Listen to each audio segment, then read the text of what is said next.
I watched in complete shock as Sheriff Karen emerged from my cattle's ice water pool, screaming like she had been attacked by wild animals. Her face was red with rage and cold, water dripping from her soaked uniform as she pointed her finger directly at me. "You did this on purpose," she yelled, her voice echoing across my quiet ranch. What she did next changed everything. She pulled out her phone and dialed 911, claiming I had assaulted her and set a deadly trap. I stood there frozen, realizing that this woman had just trespassed on my property, jumped into water meant for my suffering cattle, and was now trying to have me arrested for her own stupid decision. That was the moment I knew Sheriff Karen had made the biggest mistake of her career. My name is David, and I have lived on the same piece of land for 37 years. My grandfather built this ranch back in 1952, and my father passed it down to me when he died 5 years ago. It is not much to look at from the outside.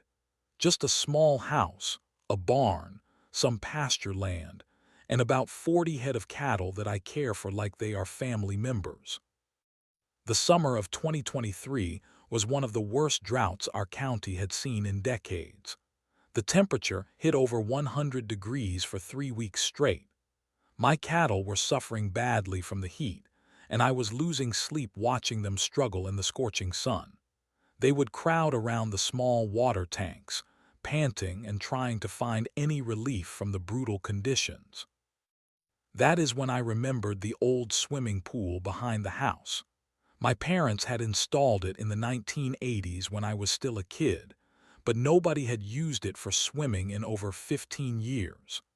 The concrete was cracked and the filter system had broken long ago, but it still held water perfectly fine. I came up with what I thought was a brilliant solution. I would fill that pool with ice water and use it as an emergency cooling station for my cattle. Every morning, I would drive into town and buy several bags of ice from the grocery store. I would dump the ice into the pool and fill it with cold water from the hose. The cattle could walk up to the edge and drink the freezing water, and the cool air rising from the surface would help them stay comfortable. It worked like magic. Within 2 days of starting this routine, my cattle were healthier and more active than they had been in weeks. I was proud of myself for finding such a creative way to help my animals survive the drought. The pool water stayed ice cold for most of the day, and the cattle would line up to drink from it like it was their personal oasis. My closest neighbor lives almost a mile away, so privacy has never been an issue on my ranch. I mind my own business, take care of my animals, and try to be helpful when people need assistance. Most folks in our small town know me as the quiet guy who keeps to himself, but will always lend a hand during emergencies or harvest season. I had no idea that my peaceful life was about to be turned completely upside down by a woman who believed her badge gave her the right to do whatever she wanted on other people's property. If I had known what was coming, I might have put up a fence around that pool. But then again, nothing should have protected me from what Sheriff Karen was about to do. It was a Tuesday morning in late July when I first encountered Sheriff Karen Mitchell. I was outside checking on my cattle when I heard a car door slam in my driveway. I looked up to see a sheriff's department vehicle parked right next to my truck, and a tall woman in uniform walking toward my house like she owned the place. I wiped my hands on my jeans and walked over to meet her. "Good morning, officer. Can I help you with something?" I asked politely, assuming she was responding to some kind of emergency call or maybe looking for directions. She barely glanced at me before responding. "I am Sheriff Karen Mitchell. I received a report about some suspicious activity on this property." Her voice was cold and dismissive, like she was already irritated before our conversation even started. I felt confused because I could not imagine what suspicious activity she was talking about. "I am not sure what you mean, Sheriff. This is my property, and I have been taking care of my cattle all morning. What kind of activity are you investigating?"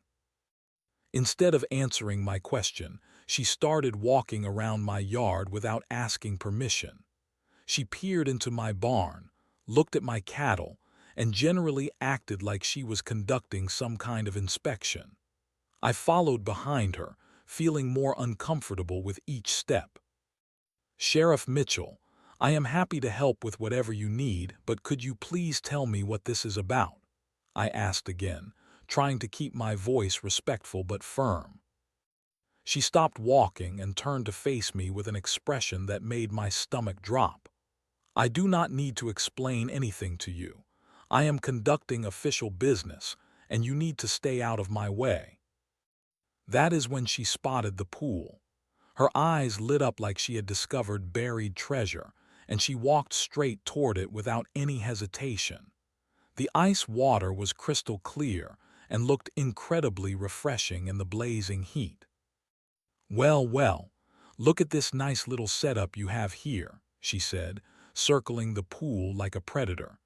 "This looks like the perfect place to cool off on a hot day like today." I tried to explain what the pool was actually for. "Sheriff, that water is not for swimming. I use it to help my cattle stay cool during the heat wave. The water is ice cold and it is specifically for the animals." She laughed in a way that made my skin crawl. "Ice cold water sounds perfect right about now. You must have spent a fortune keeping this thing so refreshing." I could feel warning bells going off in my head, but I still believed she was just making conversation. "It does cost quite a bit to buy all that ice, but my cattle are worth the expense. They have been suffering in this heat." Karen walked closer to the edge of the pool and tested the water temperature with her hand. She jerked it back immediately. "Holy cow, that is freezing," she exclaimed. But instead of looking concerned, she seemed even more interested. "Yes, that is the point," I explained desperately. "The cattle need extremely cold water to help them regulate their body temperature. It is not meant for people." She ignored everything I said and started unbuttoning her uniform shirt. I stood there in complete shock, unable to process what was happening. This woman, who had arrived on my property without explanation or permission, was now preparing to jump into water that I had specifically told her was not safe for humans. "Sheriff Mitchell, please do not do that," I said, my voice rising with panic. "That water is dangerously cold and it is not clean for swimming." She gave me a look that could have melted steel. "Do not tell me what I can and cannot do, buddy. I am the sheriff of this county, and if I want to cool off, I will cool off. What happened next will be burned into my memory for the rest of my life." Sheriff Karen stripped down to her underwear right there in my backyard, despite my repeated warnings about the water temperature. She stood at the edge of the pool for a moment, looking down at the ice-cold water that was meant to save my cattle from heat stroke. I made one final desperate attempt to stop her. "Sheriff, please listen to me. That water is cold enough to cause shock. It could be dangerous for you to jump in without preparing your body for the temperature." She turned around and glared at me with pure contempt. "Stop trying to tell me what to do on my own property," she snapped. "This is my property," I corrected her, but she was already turning back toward the pool. Without another word, she jumped. The sound she made when she hit that ice water was unlike anything I had ever heard before. It was part scream, part gasp, and part animal howl all rolled into one horrifying noise. She went completely under the surface for about 3 seconds, and when she came back up, her face was twisted in shock and pain. "Oh my God! Oh my God!" she screamed, thrashing around in the water like she was drowning. Her lips were already turning blue from the cold, and her whole body was shaking violently. I ran to the edge of the pool and extended my hand to help her out. "Sheriff, grab my hand. Let me help you get out of there." Instead of taking my help, she started screaming accusations at me. "You did this on purpose. You knew this would happen. This is assault." I could not believe what I was hearing. "Sheriff, I warned you multiple times that the water was ice cold. I told you it was for my cattle, not for people. I tried to stop you from jumping in." She managed to pull herself out of the pool, shivering and gasping for air. Her skin was pale and covered in goosebumps, and she looked like she might pass out from the shock. I grabbed a towel from my laundry line and tried to hand it to her, but she slapped it away. "Do not touch me," she yelled. "You set a trap. You knew I would want to use that pool, and you made it dangerous on purpose." The insanity of her accusation hit me like a punch to the stomach. "Sheriff, you came onto my property without permission. You ignored my warnings about the water. You jumped into a pool that I specifically told you was for livestock cooling. How is any of this my fault?" She was putting her uniform back on over her soaking wet underwear, still shaking from the cold. Her face was red with rage and embarrassment, and I could see that she was looking for someone to blame for her own poor decision. "I am going to make you pay for this," she said through chattering teeth. "You think you are smart, setting traps for law enforcement officers. We will see how smart you are when you are sitting in a jail cell." My heart started pounding as I realized she was serious. This woman was actually planning to blame me for her own reckless behavior, and she had the power to make my life miserable. "Sheriff Mitchell, please be reasonable," I pleaded. "This was an accident. You made a mistake, but nobody got seriously hurt.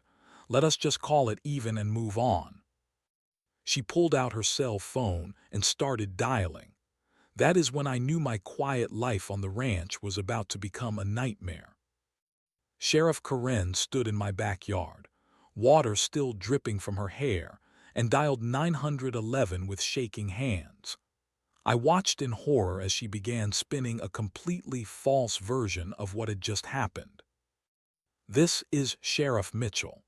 I need an ambulance and backup units at 247 County Road 15 immediately. I have been assaulted and trapped by a dangerous individual who set up a booby trap on his property." My mouth fell open as I listened to her lies. "Sheriff, that is not what happened and you know it," I said, but she held up her hand to silence me. "The suspect lured me into a pool filled with dangerous chemicals or ice water designed to cause harm," she continued into the phone. "I am suffering from hypothermia and possible chemical burns. The suspect is still on scene and should be considered dangerous." I felt like I was living in a nightmare. This woman had trespassed on my property, ignored my warnings, and jumped into my cattle pool against my explicit advice. Now she was calling for backup and claiming I had attacked her. Within 10 minutes, my quiet ranch was swarming with emergency vehicles. 2 ambulances, 3 sheriff's department cars, and a fire truck came racing down my driveway with lights flashing and sirens blaring. My neighbors from down the road had come out to see what was happening, and I felt completely humiliated. The paramedics rushed over to Karen, who was now wrapped in blankets and playing the role of a traumatized victim. "He set a trap," she told them dramatically. "I was investigating suspicious activity, and he lured me into a pool filled with ice water designed to cause injury." I tried to approach the paramedics to tell them the truth, but Deputy Rodriguez stepped in front of me. "Sir, I need you to stay back while we assess the situation." "Deputy, this is all a misunderstanding," I explained desperately. "Sheriff Mitchell came onto my property without permission and jumped into a pool that I used to cool my cattle. I warned her multiple times that the water was ice cold, but she ignored me and jumped in anyway." Deputy Rodriguez looked skeptical. So you are saying the sheriff just randomly decided to jump into your pool for no reason? Yes, she said she wanted to cool off, and I tried to stop her because I knew the water was too cold for humans. Karen overheard our conversation and called out from the ambulance. Do not listen to him. He admitted that he set up that pool specifically to hurt anyone who tried to use it. He said it was a trap for trespassers. I felt my world spinning out of control. That is completely false. I never said anything like that. But I could see from the expressions on the deputies' faces that they were inclined to believe their sheriff over a random rancher. Karen had years of credibility built up in the department, while I was just some guy they had never met before. Detective Williams arrived on scene and immediately went to speak with Karen. I watched them have a long, quiet conversation while pointing in my direction several times. Karen was nodding and gesturing dramatically, clearly building her false narrative with each passing minute. When Detective Williams finally approached me, his attitude was cold and suspicious. Mr. Henderson, I need you to explain exactly what happened here today. I told him the complete truth, from Karen's unexpected arrival to her refusal to listen to my warnings about the water temperature. I explained about the drought, my cattle, and the purpose of the ice water system I had set up. So you admit that you created an extremely dangerous situation with that pool, he said when I finished. No, it is only dangerous if someone ignores clear warnings and jumps into ice-cold water meant for animals. I did everything I could to prevent Sheriff Mitchell from getting hurt. Detective Williams wrote everything down, but I could tell he was not convinced. We are going to need to investigate this thoroughly. In the meantime, I would strongly advise you to contact a lawyer. Those words hit me like a sledgehammer. I was about to be charged with a crime for something that was entirely Sheriff Karen's fault. She had turned her own poor judgment into a criminal case against me, and the entire sheriff's department was rallying behind her version of events. As the emergency vehicles finally left my property, I stood alone in my backyard staring at the pool that had started all of this trouble. My cattle were still suffering in the heat, but now I was afraid to continue using the only system that had been helping them survive. That night, I called my cousin who works as a paralegal in the county courthouse. David, she said after I told her the whole story, you need to get a lawyer immediately. Sheriff Karen has a reputation for going after people who cross her, and she always wins. 3 days after the pool incident, a sheriff's deputy knocked on my door with an official envelope that made my hands shake as I opened it. Inside were charges for aggravated assault, reckless endangerment, and creating a public hazard. According to the documents, I was facing up to 5 years in prison and tens of thousands of dollars in fines. The official police report was a masterpiece of fiction. Sheriff Karen had described herself as responding to a suspicious activity call when she was lured into what she called a camouflaged ice trap designed to cause severe bodily harm to law enforcement officers.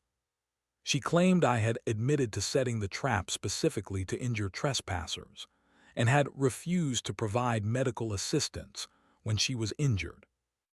Every single word was a lie, but it was now part of the official record of the county sheriff's department. I called every lawyer in town, but most of them either worked with the sheriff's department regularly or were afraid to take on a case against Sheriff Karen directly. Finally, I found an attorney named Rebecca Walsh who worked in the next county over. She agreed to meet with me, but her retainer fee was $15,000 up front. David, I need to be honest with you, Rebecca said during our first meeting. Sheriff Karen has a reputation for being vindictive, and she has never lost a case like this. The judges in this county trust her completely, and they tend to believe law enforcement officers over civilian defendants. She spread out the charges on her desk and shook her head. These are serious felony charges. Even if we win, which is going to be very difficult, you are looking at years of legal battles and enormous expenses. I felt sick to my stomach, but she trespassed on my property. She ignored my warnings. She jumped into that pool against my explicit advice. How can I be the one facing criminal charges? Because she wears a badge and you do not, Rebecca said bluntly. In cases like this, it often comes down to who the jury believes more. Sheriff Karen is going to testify that you set a deliberate trap. You are going to testify that you warned her about the water temperature. The jury will have to decide which version sounds more believable. Over the next 2 weeks, I learned just how deep Sheriff Karen's influence ran in our small county. The local newspaper ran a front-page story about my charges with the headline, "Local Rancher Accused of Setting Trap for Sheriff." The article was entirely based on Karen's version of events, with no mention of my side of the story. People I had known for years started treating me differently. Some avoided eye contact when they saw me in town. Others whispered behind my back at the grocery store. A few neighbors even called to ask if the stories were true and whether they should be worried about visiting my property. The financial pressure was crushing. Between Rebecca's fees, court costs, and the time I was spending dealing with legal issues instead of caring for my ranch, I was burning through my savings account at an alarming rate. I had to sell 10 head of cattle just to pay for the next phase of my legal defense. But the worst part was the psychological toll. I could not sleep at night, knowing that a corrupt sheriff was trying to destroy my life to cover up her own embarrassing mistake. Every time I looked at that pool, I felt a mixture of rage and helplessness that made my chest tight with anxiety. Rebecca began investigating Sheriff Karen's background and discovered some interesting patterns. She has been involved in at least 6 similar incidents over the past 3 years, she told me during one of our meetings. Each time, civilians ended up facing charges after encounters with her, and each time the charges stuck. "What kind of encounters?" I asked. "A farmer who refused to let her search his barn without a warrant. A store owner who asked her to stop parking in handicapped spaces. A teacher who complained about her speeding through school zones. In every case, Karen found a way to file charges against the person who challenged her authority." This information should have made me feel better, but instead it made me more afraid. If Sheriff Karen had a pattern of retaliating against people who crossed her, and if she had never been held accountable before, what chance did I have of proving my innocence? "The good news," Rebecca continued, "is that patterns like this can be used in court to show malicious prosecution. The bad news is that all of her previous victims were too scared or too broke to fight back effectively." I realized I was facing a choice that would define the rest of my life. I could accept a plea deal that would give me a criminal record but avoid prison time, or I could fight back against a corrupt system that had been crushing innocent people for years. That night, I made my decision.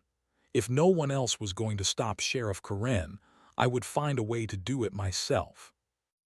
I knew that fighting Sheriff Karen in court would require more than just my word against hers.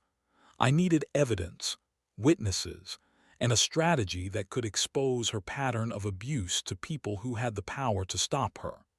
That is when I decided to hire a private investigator named Marcus Chen. Marcus had 20 years of experience with police corruption cases, and he was not intimidated by Sheriff Karen's reputation. "The key to beating someone like her is documentation," he explained during our first meeting. "We need to prove that this is not an isolated incident, but part of a systematic pattern of misconduct." Within 2 weeks, Marcus had uncovered a treasure trove of information that made my blood boil. Sheriff Karen had been abusing her authority for years, but most of her victims had been too afraid or too poor to challenge her effectively. There was Janet Morrison, a single mother who had been charged with obstruction of justice after asking Karen to show a warrant before searching her apartment. The charges were eventually dropped, but Janet lost her job and had to move to another county to escape the harassment. There was Tom Rodriguez, a mechanic who had been arrested for assault after Karen claimed he had threatened her during a traffic stop. Security camera footage from a nearby business showed that Tom had been completely respectful during the encounter, but the footage was never entered into evidence, and Tom spent 6 months in jail. There was Sarah Kim, a local business owner who had been charged with disorderly conduct after complaining that Karen was using her badge to get free meals at local restaurants. Sarah had to pay thousands in legal fees and eventually sold her business to pay for her defense. The pattern was clear and disgusting. Sheriff Karen used her position to intimidate, harass, and prosecute anyone who dared to question her behavior. She had been getting away with it because most people could not afford to fight back, and those who tried were crushed by the legal system. Marcus arranged for me to meet with Karen's previous victims in secret. We gathered at Janet's house one evening, and I listened in horror as each person shared their story of being victimized by the same woman who was now trying to destroy my life. "She destroyed my reputation in this town," Janet said, tears in her eyes.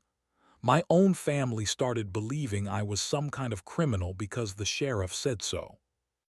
Tom nodded grimly. "I lost everything.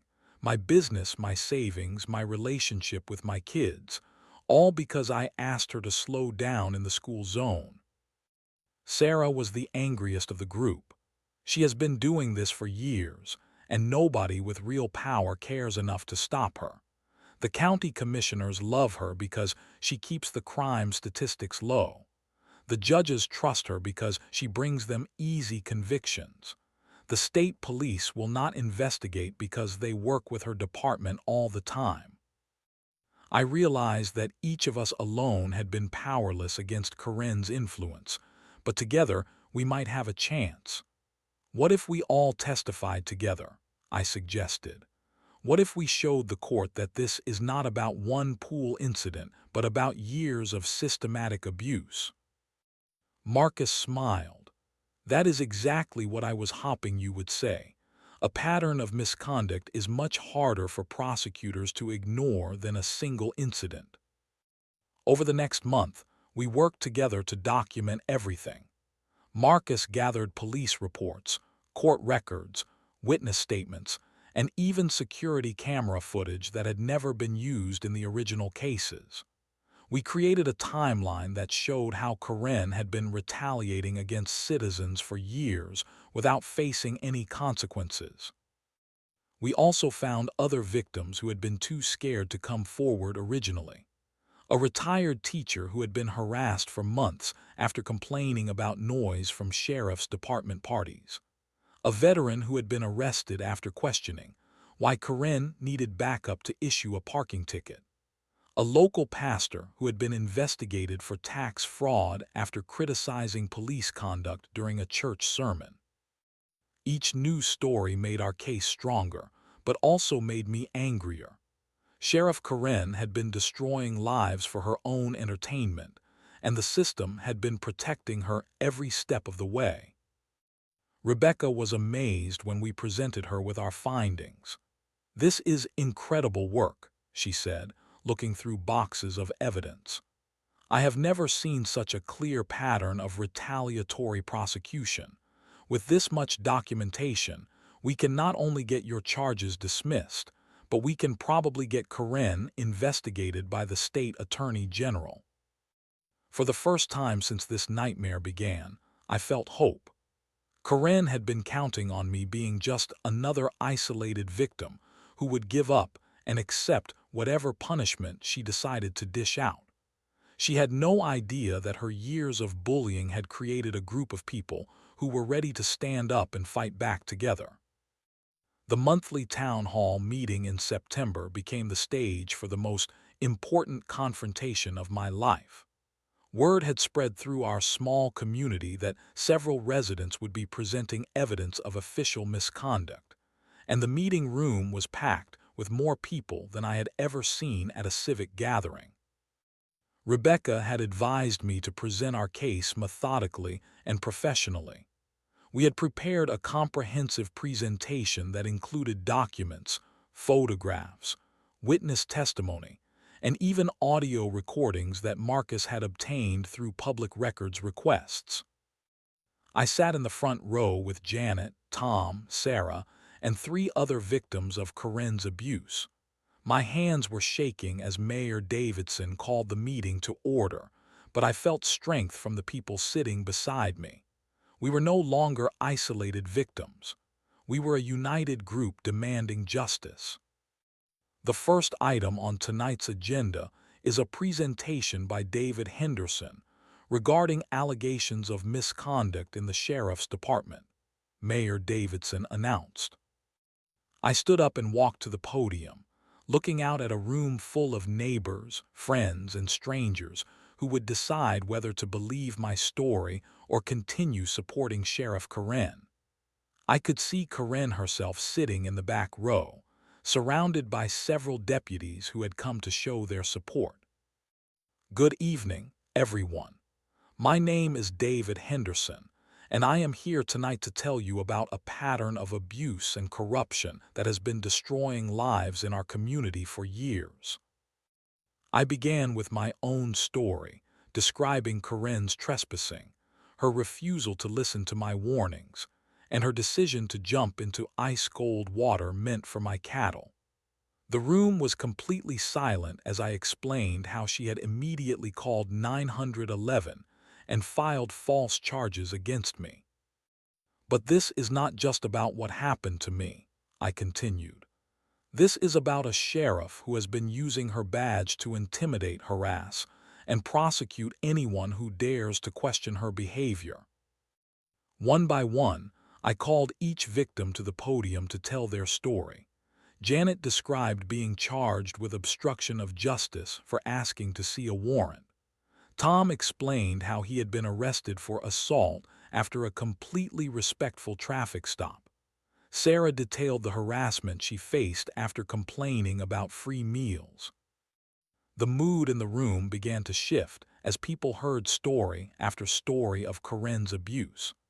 I could see shock and anger on the faces of community members who were learning for the first time how their sheriff had been treating fellow citizens.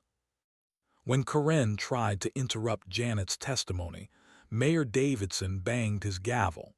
"Sheriff Mitchell, you will have an opportunity to respond after all the presentations are complete." Marcus presented the timeline we had created, showing how Corinne's retaliatory prosecutions had increased over the past 3 years.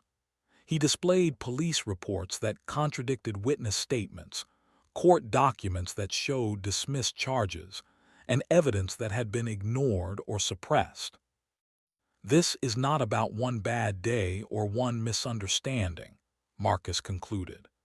"This is about systematic abuse of power that has been allowed to continue because nobody with authority was willing to investigate."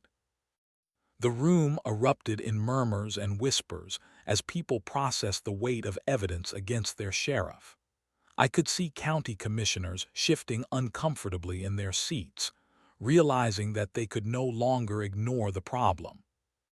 When it was Corinne's turn to respond, she approached the podium with the same arrogant confidence she had shown in my backyard. "Ladies and gentlemen, what you have heard tonight is a coordinated attack on law enforcement by a group of criminals and malcontents who are angry about being held accountable for their actions." Her defense was exactly what we had expected. She claimed that every victim had been legitimately prosecuted for actual crimes. She insisted that the evidence against her was fabricated or taken out of context. She portrayed herself as a dedicated public servant being unfairly attacked by people with grudges. But something had changed in the room. The community members who had trusted Karen for years were now looking at her with skepticism instead of blind support. The evidence was too overwhelming, and the pattern was too clear to dismiss. County Commissioner Rodriguez stood up during the question period. "Sheriff Mitchell, how do you explain the fact that charges were dropped or dismissed in most of these cases if the defendants were actually guilty?" Karen's confident facade began to crack. Sometimes witnesses fail to cooperate, or prosecutors make deals for their own reasons. That does not mean the original charges were not justified. Commissioner Williams followed up. "What about the security camera footage that contradicts your reports in several of these cases?" "I have not had an opportunity to review all of the so-called evidence presented tonight," Karen replied, but her voice was less steady than before. The final blow came when Reverend Thompson stood up in the audience. "Sheriff Mitchell, I have been a supporter of yours for years, but after hearing these testimonies tonight, I have to ask, how many more victims are out there who have been too afraid to come forward?" The room fell silent as Karen struggled to answer. For the first time since I had known her, she looked vulnerable and uncertain. The community that had supported her was finally seeing her true character. The town hall meeting had been a turning point, but the real victory came 3 weeks later when the state attorney general announced that Sheriff Karen Mitchell was under formal investigation for civil rights violations, abuse of office, and filing false police reports. The investigation moved quickly once state investigators began interviewing witnesses and reviewing evidence. Karen's own department turned against her when detectives discovered that she had been falsifying reports and intimidating deputies who questioned her methods. Within 2 months, all charges against me were officially dropped. The district attorney issued a public statement acknowledging that the case against me had been based on false information and that I had been the victim of malicious prosecution. But the vindication went far beyond just clearing my name. Karen was arrested at her own office on a Tuesday morning in November, charged with 12 felony counts including perjury, official misconduct, and civil rights violations. The local newspaper that had demonized me just months earlier now ran front-page stories about her corruption.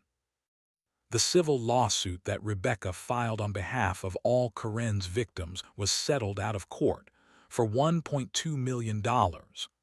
More importantly, the county agreed to implement new oversight procedures for law enforcement and to create an independent review board for citizen complaints.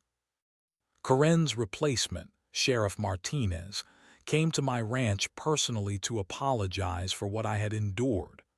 "Mr. Henderson, what happened to you and the other victims was completely unacceptable," he said. "I want you to know that our department is committed to rebuilding trust with this community." The psychological healing took longer than the legal resolution. For months after Karen's arrest, I would still feel anxious when I saw police cars. I had nightmares about being wrongfully arrested and losing everything I had worked for. But gradually, with the support of my fellow victims and my community, I began to feel safe on my own property again. The pool that had started this entire ordeal became a symbol of victory rather than trauma. My cattle still use it during hot weather, and neighbors often stop by to see the famous trap that had brought down a corrupt sheriff. I always tell them the same thing. Sometimes standing up for what is right requires more courage than staying silent, but it is always worth it. Janet Morrison was able to rebuild her life and start a new business. Tom Rodriguez reopened his mechanic shop, and became an advocate for police accountability. Sarah Kim moved back to town and won a seat on the city council, where she works to prevent future abuses of power. All of Karen's previous convictions based on false reports were overturned, and several people who had served jail time received financial compensation from the county. The ripple effects of our victory extended far beyond our small group of victims. Karen herself was sentenced to 4 years in state prison and banned from ever working in law enforcement again. During her sentencing hearing, she showed no remorse for the lives she had destroyed. Even facing prison, she maintained that she had been doing her job and that we were all criminals who deserved what we got. The judge was not impressed. "Ms. Mitchell, you have betrayed the public trust in the most fundamental way possible. You used your badge not to protect and serve, but to intimidate and punish anyone who challenged your authority. The citizens of this county deserved better from their sheriff." As I write this story, it has been almost a year since Karen jumped into my cattle pool and tried to destroy my life. My ranch is thriving, my cattle are healthy, and I have found peace in knowing that no one else will suffer the way we did. But the most important lesson I learned is that corruption thrives in silence and dies in sunlight. Karen had been getting away with her abuse for years because her victims felt powerless and isolated. Once we came together and shared our stories, her house of lies collapsed almost immediately. I still live on the same land my grandfather built in 1952. I still care for my cattle like they are family members. But now I also serve on the county's new police oversight committee, making sure that what happened to us never happens to anyone else. Sometimes people ask me if I regret not just taking a plea deal and avoiding the whole ordeal. The answer is simple. Corruption is like cancer.